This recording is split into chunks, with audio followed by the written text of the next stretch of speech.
அஸ்ஸலாமு அலைக்கும் வரஹ்மத்துல்லாஹி தஆலா வபரகாத்துஹு. அல்ஹம்துலில்லாஹ். இது வரைக்கும் நம்ம 3 பாடம் பார்த்துட்டோம். இன்ஷால்லா நான் சொல்லிக் கொடுத்த மாதிரி வீட்டில் யாரும் ப்ராக்டிஸ் பண்ணியிருப்பீங்கன்னு நம்புகிறேன். இன்ஷா அல்லா எல்லாரும் குரானை எப்போவுமே ஆர்வத்தோடு கற்றுக்கோங்க. ஏன்னா அல்லாஹு தாலாவுடைய வேதமாகும். குரானை தாமும் கற்று பிறகு கற்றுக் கொடுப்பவரே உங்களில் சிறந்தவர் ஆவார். எவர் குரானில் ஓர் எழுத்தை ஓதுவாரோ அவருக்கு ஒரு நன்மை உள்ளது. அந்த ஒரு நன்மையே 10 நன்மைகளுக்கு சமமாகும். இன்ஷால்லா குரானை கற்றுக்கொண்டு முறையாக ஓத முயற்சி செய்யுங்க. போன பாடத்துல ஹால இருந்து ஷீன் வரை பார்த்துட்டோம். இன்ஷால்லா இந்த பாடத்துல ஸ்வாதுல இருந்து ஃபா வரை பார்க்கலாம். வாங்க பாடத்தை ஆரம்பிக்கலாம். பிஸ்மில்லாஹிர் ரஹ்மானிர் ரஹீம்.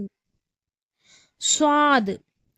ஸ்வாதுடைய மஹரஜ் பிறப்பிடம் ஜா சீன் போன்ற எழுத்துக்களுடைய மஹரஜ் பிறப்பிடம் மாதிரியே நம்ம நாக்கினுடைய நுனி முன் கீழ் வரிசை பற்களின் ஓரத்தில் படும்பொழுது ஸ்வாதுடைய சப்தம் பிறக்கிறது.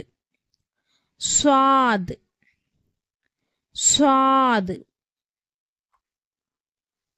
அடுத்ததாக பார்க்கக்கூடிய எழுத்து லாத்.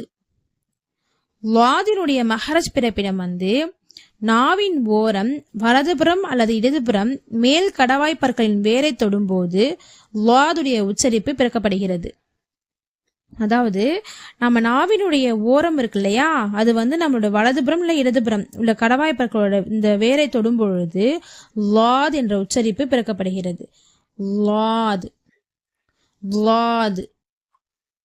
அடுத்ததாக பார்க்கக்கூடிய எழுத்து துவா. துவாவுடைய மஹரஜ் பிறப்பிடம் தா தால் போன்ற எழுத்துக்களுடைய மஹரஜ் பிறப்பிடம் மாதிரியே நம்ம நாக்கினுடைய நுனி நம்மளுடைய மேற்பற்களுடைய வேரை படும்பொழுது துவாவுடைய சப்தம் வெளிப்படுகிறது. துவா துவா. அடுத்ததாக பார்க்கக்கூடிய எழுத்து லா.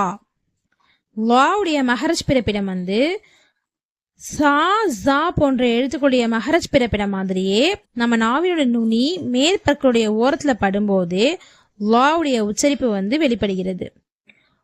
லா லா. அடுத்ததாக பார்க்கக்கூடிய எழுத்து ஐன். ஐனுடைய மஹரஜ் பிறப்பிடம் ஹாவுடைய மஹரஜ் பிறப்பிடம் மாதிரியே தொண்டையினுடைய நடுப்பகுதியிலிருந்து ஐன் என்ற உச்சரிப்பு பிறக்கிறது. ஐன் ஐன். அடுத்ததாக பார்க்கக்கூடிய எழுத்து கைன்.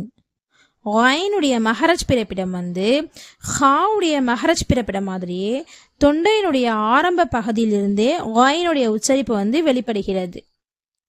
கைன் கைன்.